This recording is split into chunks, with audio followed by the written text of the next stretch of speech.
우리 모두가 다 어려운 시기를 살아가고 있습니다. 그렇다고 해서 우리가 무너지거나 낭망하거나 포기하지 않는 것은 우리는 예수를 믿는 사람이기 때문에 그렇습니다. 또한 우리 안에 예수 그리스도께서 우리에게 힘을 주시고 또 예수님 자체가 우리 인생에 힘이 되어주시기 때문임을 믿습니다. 그래서 승리할 것을 선포합니다. 주의 이름으로 일어나십시오 라고 선포합니다. 그런데 이 선포는요, 사실 시대를 보고 상황을 보면 참 어울리지 않는 그런 선포라고 보입니다. 그런데 그럼에도 불구하고 제가 여러분에게 승리하십시오, 예수님을 노래하는 날이 되시기를 바랍니다 라고 하면 여러분 아멘 하시잖아요. 아멘 하면서 그렇게 될 줄로 믿으면서 살아가지만 가슴 저 깊은 한 구석에는 그래도 참 힘들다, 이런 상황에서 참 어렵다 하는 마음이 동시에 생기실 겁니다. 그렇게 하기 어렵기 때문에 그렇습니다.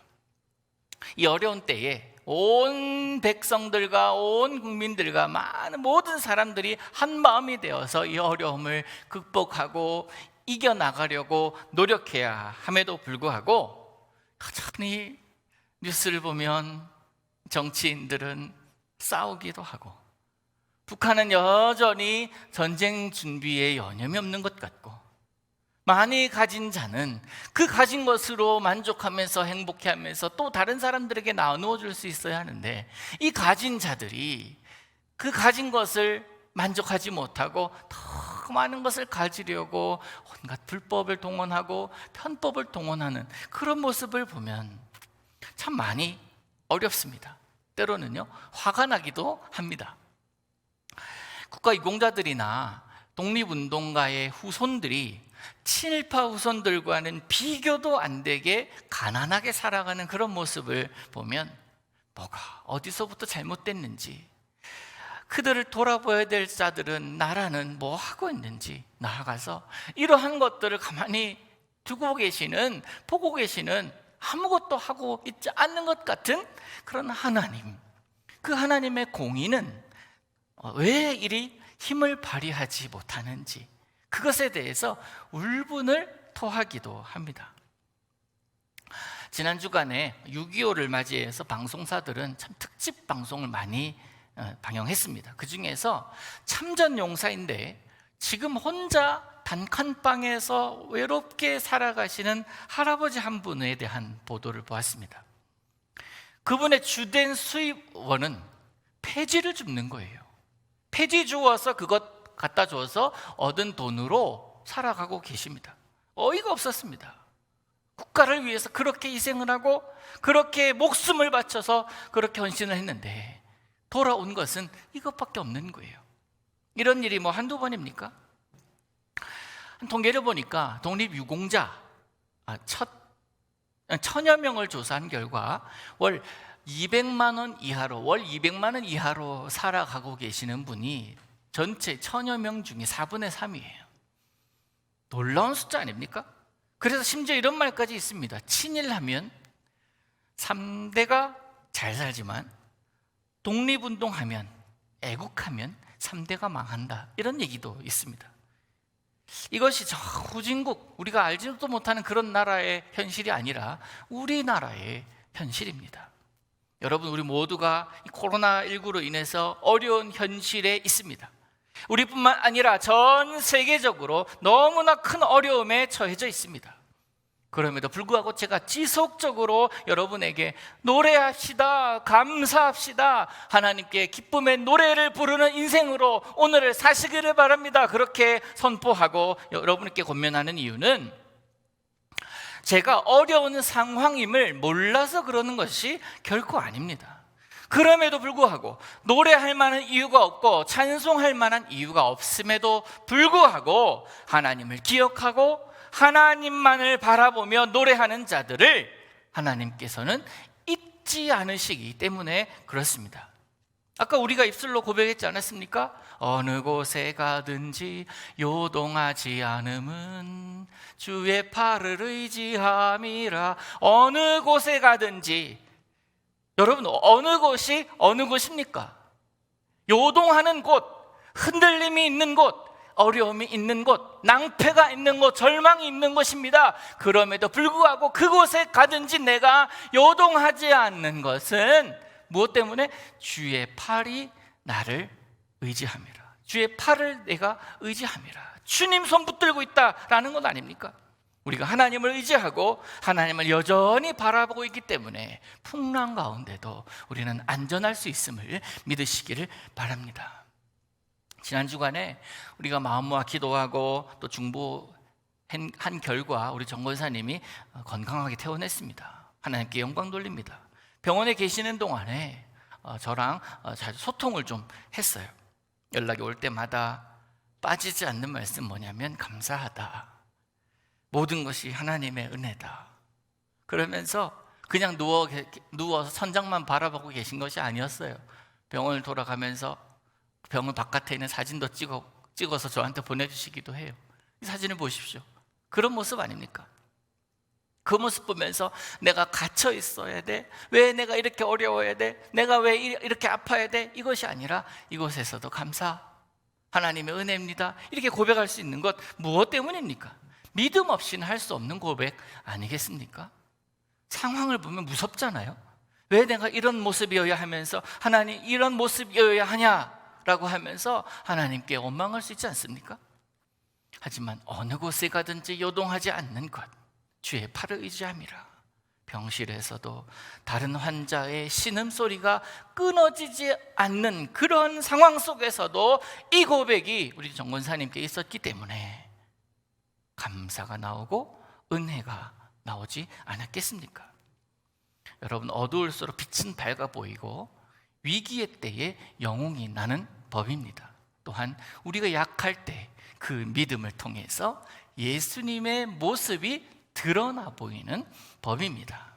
오늘 본문의 하박국, 그가 살았던 주전 600년경에 그 시대도 역시 국내외적으로 정치, 경제, 사회적으로 모든 면에 있어서 유대민족을 힘들었습니다. 힘겨운 시기였습니다. 그때 당시 왕 여호야김 왕은 불의와 부정과 패역 일삼았습니다. 위정자들은 착취하고 겁탈을 행했고 백성들은 도덕적으로 또 종교적으로 심하게 타락한 상황이었습니다. 합법보다 불법이 앞섰고 거짓이 진리보다 더 대우를 받는 혼란스러운 시대였습니다. 그래서 이 선지자 하박국이 하나님께 기도하는 내용이 오늘 하박국 선지자의 글 아닙니까? 그 중에서 하박국 1장 4절을 보십시오. 어떠한 하박국이 어떠한 불평을 터뜨리는지요. 하박국 1장 4절 보시면 이러므로 율법이 해이하고 정의가 전혀 시행되지 못하오니 이는 악인이 의인을 애워쌌으므로 정의가 굽게 행하여 짐이니이다. 악인이 의인을 애워싸고 있다. 의인들이 의를 바라지 못할 정도로 악인들이 의를 누르고 있다는 겁니다. 정의가 세워져야 될 만한 세상에 정의가 아닌 악함이 이렇게 득세하는 것이 무엇 때문이냐? 하나님은 왜 가만히 계시느냐라는 것이 하박국 선지자의 하나님을 향한 불평, 질문이었습니다. 살려달라고 울부짖어도 들어주시지 아니하고 폭력이 무고한 사람들을 죽이고 있다 해도 가만히 계시는 하나님, 이것이 하나님의 정의입니까? 틀린 말 아니잖아요. 이에 대해서 하나님께서 뭐라고 답하십니까? 내가 갈대아인들, 즉 바벨론인들이거든요. 이 바벨론인들을 통해서 유대 사회의 악한 자들을 칠 것이다 라고 말씀하십니다. 아멘 하면서 하나님께 영광 돌립니다 해야 하는데 하박국이 가만히 생각해 보니까 이상한 거예요. 뭐가 이상합니까? 어떻게 의인, 하나님의 선택된 백성들이 저 이방 민족들, 저 악한 자들에게 우리가 심판을 받을 수 있냐라는 겁니다. 하박국 1장 13절을 보십시오. 1장 13절 보시면 주께서는 눈이 정결하심으로 악을 참아보지 못하시며 패역을 참아보지 못하시거늘 어찌하여 거짓된 자들을 방관하시며 악인이 자기보다 의로운 사람을 삼키는데도 잠잠하시나이까? 똑같지 않습니까? 4절의 질문과 똑같습니다. 그렇다고 해서 하나님께 질문하는 거예요. 그렇다고 해서 어떻게 악인을 사용하시냐는 거예요. 의로우신 하나님이 어떻게 악인을 특히 유대 사람들을 그렇게 괴롭히고 힘들게 하던 저 악한 자들을, 우리를 심판의 도구로 사용하실 수 있냐라는 겁니다.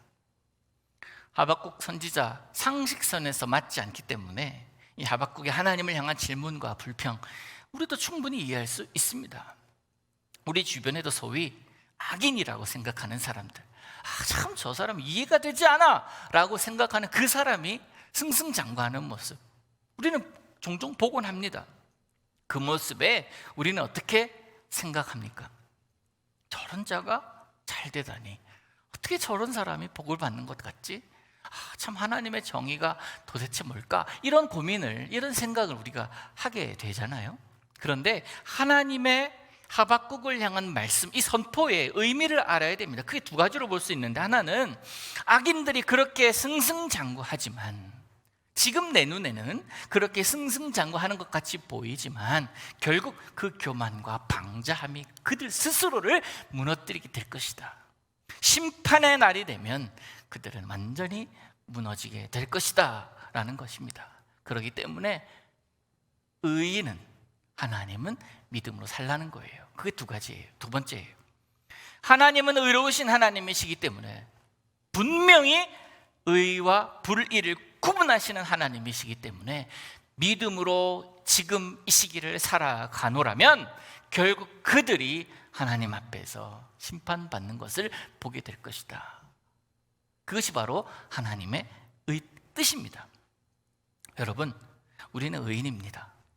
하나님의 거룩한 백성들입니다. 의인은 그가 처해져 있는 상황보다 하나님을 더 생각하는 사람인 줄로 믿습니다. 그래서 의인이라는 거예요. 이 땅에 우리가 서 있지만 이 땅의 상황을 직접 보고 직접 이 상황의 바람을 맞을 수밖에 없지만, 하나님 편에 서서 하나님만을 바라보고 하나님께만 소망을 둔 자, 그게 바로 의인이고 하나님의 백성인 줄로 믿습니다. 그렇게 서 있을 때만 환난과 고난을 이길 수 있고 견딜 수가 있습니다. 하나님과의 이 질문과 대답할 시간을 가진 이후에 하박국은 하나님의 마음을 알게 되었습니다. 그래서 하나님을 노래하는 게 오늘 본문이에요. 수익을 내기 위해서 투자를 했지만 아무 수익도 못 내고 빈손일 때 투자자는 낙심하게 되고, 농부가 열매를 기대하면서 농사를 땀을 흘리면서 지었지만 열매가 하나도 없을 때에 농부는 낙심하게 됩니다. 투자자의 가장 큰 기쁨은 큰 수익을 내는 것이고, 농부의 가장 큰 보람은 열매를 거두는 것 아니겠습니까? 마찬가지예요. 복음을 증거하는 자들은 그 전하는 복음으로 많은 사람들이 주님께로 돌아오는 것을 기대합니다. 하나님께 영광 돌릴 만한 큰 일이겠죠. 그러나 아무 변화가 없을 때 우리가 낭망하기도 합니다. 투자자가 이익이 없을 때, 농부가 열매가 없을 때, 복음을 증거하는 자가 아무 변함이 없는 사람들을 바라보면서 낭망할 때, 우리는 성경이 뭐라고 말하는지를 알아야 돼요. 뭐라고 얘기합니까? 그럼에도 불구하고 투자를 하고 땅에 씨를 뿌리고 복음의 씨앗을 사람들의 가슴 속에 심겨주는 것, 그것이 바로 우리 의인의 하나님의 백성들의 모습이다 라고 성경은 말씀하고 있습니다. 그럼에도 불구하고 라는 말은 상황과 형편이 이렇지만 이 상황과 형편에 얽매이지 않는다라는 것입니다. 그 비결이 뭡니까? 하나님 바라보기 때문에 그렇습니다. 인생에 풀리지 않는 질문이 여러분에게 있습니까? 그것 가지고 주님께 나아가셔야 합니다. 우리 주님은 우리 모든 삶에 대한 해답이 되어주시는 분이시기 때문에 그렇습니다. 하박국 선지자가 상황을 보면서 형편을 보면서 하나님께 그 문제를 가지고 나아갔을 때에 하나님과의 교제 가운데 그는 응답을 받은 겁니다. 그 응답이 어떤 응답이었습니까? 그 응답은 내가 원하는 방법대로 하나님께서 이루어 주시는 것이 아니라 하나님의 마음을 깨닫게 된 응답이에요. 그래서 상황은 하나도 변함없지만 그가 인생에 노래할 수 있는 사람으로 그가 변화된 것 아닙니까? 바울이 그렇게 좋지 않은 상황에 심지어 감옥에 있을 때에도 모든 것에 만족한다라고 고백했습니다. 다니엘과 세 친구가 아무리 뜨거운 불무 속에 들어가고 아무리 사자굴에 들어간다 할지라도 자신이 믿는 하나님께서 살려주실 것이다 라고 믿었지만 혹시나 그 속에서 죽는다고 할지라도 하나님 부인하지 않겠다라는 고백이 바로 그럼에도 불구하고입니다. 오늘 본문대로 무화과 나무가 무성하지 못하고 포도나무와 감람나무에 열매가 없고 앙상한 가지만 있을지라도 우리의 양들이 없고 밭에는 풀만 무성하게 자란다 하더라도 그가 노래할 수 있는 이유는 여호와로 말미암아 그 하나님께서 나를 지켜보고 계시고 모든 상황을 주관해 가고 계시는 분이시기에 그 하나님으로 말미암아 즐거워하고 기뻐하리라 라고 선포하는 것 아니겠습니까? 눈에 보이는 것을 보면 결코 노래할 수 없습니다. 어떻게 열매가 없는 나무를 보면서 기뻐하고 풀이 잡초가 무성한 땅을 보면서 감사하겠습니까? 텅텅 비어있는 그 우리를 보면서 만족할 사람은 아무도 없습니다. 하박국은 그럼에도 불구하고 노래할 수 있는 이유를 분명하게 고백합니다. 18절에 보니까 나는 여호와로 말미암아 즐거워하며 나의 구원의 하나님으로 말미암아 기뻐하리로다. 하나님을 구원의 하나님이다, 나를 살리시는 하나님이시다 라고 고백하고 있습니다. 하박국 선지자는 이 세상 그 어떤 것이 나의 힘, 나의 공로가 아닌 오직 주님만이 내 힘이 되어주심을 고백합니다. 사랑하는 성도 여러분, 이 하박국의 고백에서 여러분의 고백을 끄집어내시기를 바랍니다. 여러분의 평생의 고백으로 삼으시기를 주님의 이름으로 축복합니다. 형편이 좋을 때 누가 좋아하지 않겠습니까? 누가 감사하지 않겠습니까? 우리가 그럴 때만 감사한다면 믿음 없는 사람과 다를 바가 없습니다. 물론 여러분 이럴 때에도 하나님께 감사하셔야 되지만 그러나 여러분이 환난 가운데 어려움 가운데 있을 때에도 그럼에도 불구하고 찬송할 수 있다면 그때 부르는 노래는 하나님께서 두고 기억하셔서 결국 여러분을 의인이다, 결국 내 백성다운 모습으로 살고 있구나 하나님께서 인정하실 줄로 믿습니다. 사도행전 16장에는 귀신 들려 점치는 여종을 고쳐준 것을 통해서 그 여종의 주인들이 수입원이 끊어진 것을 보고 바울과 실라에게 누명을 씌워서 옥에 가둬버립니다. 꼼짝없이 이 바울과 실라는 옥에 갇히는 장면이 나오는데요, 그 감옥에서 그들이 한 것이 무엇인지를 사도행전 16장 25절을 통해서 한번 보겠습니다. 한밤중에 바울과 실라가 기도하고 하나님을 찬송하며 죄수들이 듣더라. 그들이 감옥 가운데 기도하고 찬송하며 다른 죄수들이 들을 정도로 큰 소리로 했던 모양이에요. 그때가 언제라고요? 한밤중에.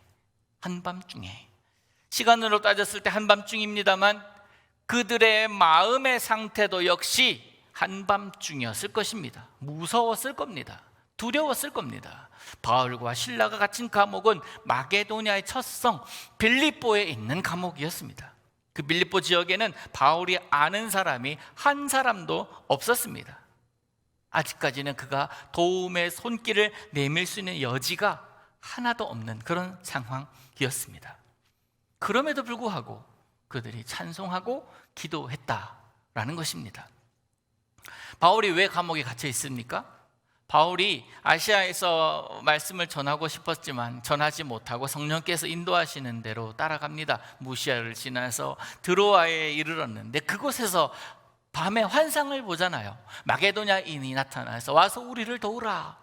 그 환상을 보고는 그 마게도냐 지방으로 건너갑니다. 성령께서 보여주신 환상이구나, 하나님의 인도하심이라 믿고 나아갔는데 웬걸 감옥에 절커덕 갇혀버린 것입니다.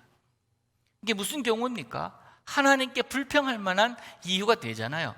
자기 계획 다 내려놓고 성령님의 보여주시는 환상을 따라왔는데 이렇게 우리를 인도하실 수 있냐고 그렇게 하나님께 불평할 수 있지 않겠습니까?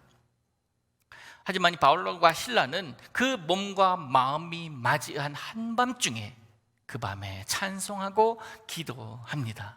그 결과 어떻게 됩니까? 큰 지진이 나는 거예요. 옥문이 열립니다.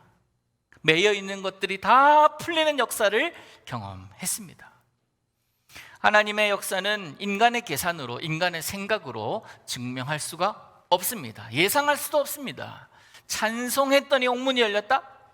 기도했더니 옥문이 열렸다? 이런 모든 착고가 다 풀렸다? 무슨 알리바바와 40인의 도둑에 나오는 열려라 참깨 그러면은 동굴문이 드드드드드 열리는 그런 상황입니까? 결과론적으로 볼 때 바울과 실라의 감옥행은 하나님의 이유가 있었던 거예요. 그 감옥을 지키는 간수와 그 가족이 구원받아야 했기 때문에 그들을 만나기 위해서는 하나님은 바울과 실라를 감옥으로 보내시는 거예요. 그래서 내가 끌려간 것이 아니라 내가 하나님의 인도하심을 받았다라고 우리는 고백할 수 있는 것 아닙니까? 거기서 만난 간수, 지진이 났습니다. 모든 문들이 열렸습니다.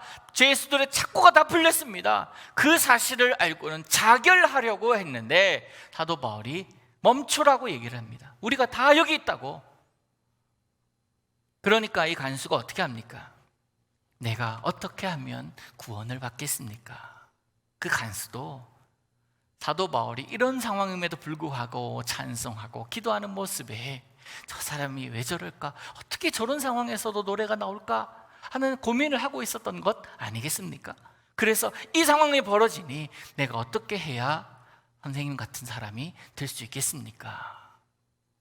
그때 바울이 대답합니다. 우리가 너무나 잘 아는 대답이에요. 사도행전 16장 31절 우리가 함께 읽어봅니다. 시작. 이르되 주 예수를 믿으라. 그리하면 너와 내 집이 구원을 받으리라 하고. 아멘. 주 예수를 믿으라 선포한 겁니다. 바깥에서 거리에서 그 간수를 만나서 주 예수를 믿으라 라고 했으면 그가 들었겠습니까? 이 상황을 하나님께서 열어주신 것 아닙니까? 세계에서 두 번째로 긴 캐나다의 로키 산맥에는 수목 한계선이라는 선이 있다고 합니다. 해발 3,000에서 3,500m 정도의 지점인데요. 그 지점 이상으로 가면 나무가 살 수가 없다고 합니다. 그래서 그 지점에까지 나무가 살고 있는데 이곳은 바람이 엄청나게 많이 불고 눈보라가 심하고 강우량이 적다고 그래요. 그래서 이런 환경에 자라고 있는 나무는 살아남기 위해서 스스로 성장을 억제하고 여러분 사진을 보시다시피 이 심지어 자신의 몸을 비틀어서 웅크리고 숙이고 있는 모습을 하고 있다고 합니다. 이것을 소위 무릎 꿇은 나무라고 이야기를 해요. 이 정도로 뒤틀린 나무는 가구를 만드는 목수들에게는 별로 관심을 두지 않은 그런 나무입니다. 꽃이나 잎도 제대로 못 피우기 때문에 주변의 동물들조차도 그 나무 근처도 가지도 않는, 거들떠 보지도 않습니다. 그런데 반전이 있습니다. 바로 이렇게 천대받는 나무가 세상에서 가장 아름다운 소리를 내는 바이올린의 재료가 된다라는 거예요. 휘어지고 볼품이 없는 이 나무, 바로 이 나무가 전 세계에서 가장 공명이 잘 되는 명품 바이올린의 재료가 되고 있다라는 것입니다. 열악한 환경, 소외된 삶, 그것을 통해서 귀하게 쓰이는 이 소위 이 무릎 꿇은 나무처럼 어려운 상황, 위기 순간에 하나님은 그 속에서 단련된 하나님의 사람들을, 그 속에서 머물러 있으나 그들과 융화되고 어울리지 아니하고 구분된 자로 살아가는 자들, 그 자들을 하나님께서 사용하실 줄로 믿습니다. 고난을 통해 깊이 우러난 사람이기 때문에 그렇습니다. 하나님의 사람들의 행보는 확실한 하나님의 구원 계획, 즉 그들로 하여금 성령의 사람으로 살게 하기 위함임을 기억하시기를 바랍니다. 하박국의 노래와 그 노래하는 모습은 사람들이 보기에 참 어이가 없고 참 이해하지 못하는 그런 모습이었겠지만, 그는 사람들이 보지 못하는 것을 보는 사람, 그들이 경험하지 못한 하나님과 교제한 경험을 가진 그 사람이었기 때문에 그는 그럼에도 불구하고 노래할 수가 있었던 것입니다. 사랑하는 성도 여러분, 여러분의 인생이 무엇으로 채워지기를 원하십니까? 무엇이 채워졌을 때 입을 열어 노래하시렵니까? 무엇이 이루어졌을 때 감사하며 찬양하시겠습니까? 하박국처럼 하나님과의 대화 속에서 하나님의 뜻을 깨닫고 그 하나님이면 충분하구나, 그 하나님의 마음을 알았으니 나는 여호와로 인해서 기뻐하리라, 즐거워하리라, 노래하리라 선언하신다면 우리의 그 빈 마음을 하나님은 하나님 자신으로 가득 채워주실 줄로 믿습니다. 그 기쁨과 감사함으로 채워진 인생은 그 걸음을 가볍게 하사 마치 사슴과 같이 높은 곳을 자유롭게 뛰어다니게 될 것을 이야기하고 있습니다. 그 어떤 것에도 얽매이지 않는 인생, 경험하는 상황으로 인해서 웃고 우는 인생이 아니라 하나님의 내 속에 거함으로 그 하나님이 내 하나님이 되어주신 그 하나만으로 감사하며 노래하는 삶, 그런 삶을 사실 수 있기를 바랍니다. 그러다가 혹 내가 하나님이 느껴지지 않고 자꾸 세상의 소리가 들리고 세상의 모습 바라보고 상황을 자꾸만 바라보고 그렇게 살아갈 때 문득 하나님이 느껴지지 않음으로 인하여 흘리는 눈물이 여러분에게도 있기를 원합니다. 그 눈물을 주님께서 보시고 다시 한번 회복시키실 줄로 믿습니다. 우리 모두가 힘든 인생길 걸어가고 있습니다. 아프기도 하고 피곤하기도 합니다. 우리 사랑하는 가족과 이별하기도 합니다. 그렇다고 해서 우리가 주저앉아 있을 인생이 아님을 기억하시기를 바랍니다. 하나님은 우리의 노래가 되어주시는 분이시기 때문에 그렇습니다. 사랑하는 여러분, 우리 하나님으로 인하여 즐거워하십시다. 하나님만으로 인하여 기뻐하십시다. 한낮에도 노래하는 인생일 뿐 아니라 한밤중에도 노래하는 인생으로 살아가십시다. 하나님을 날마다 붙들고 그 하나님만 바라볼 때에 하나님은 여러분의 하나님이 되어주실 줄로 믿습니다. 그 믿음으로 날마다 노래하십시오. 날마다 그 믿음으로 승리하시기를 우리 주님의 이름으로 축원합니다. 기도하겠습니다.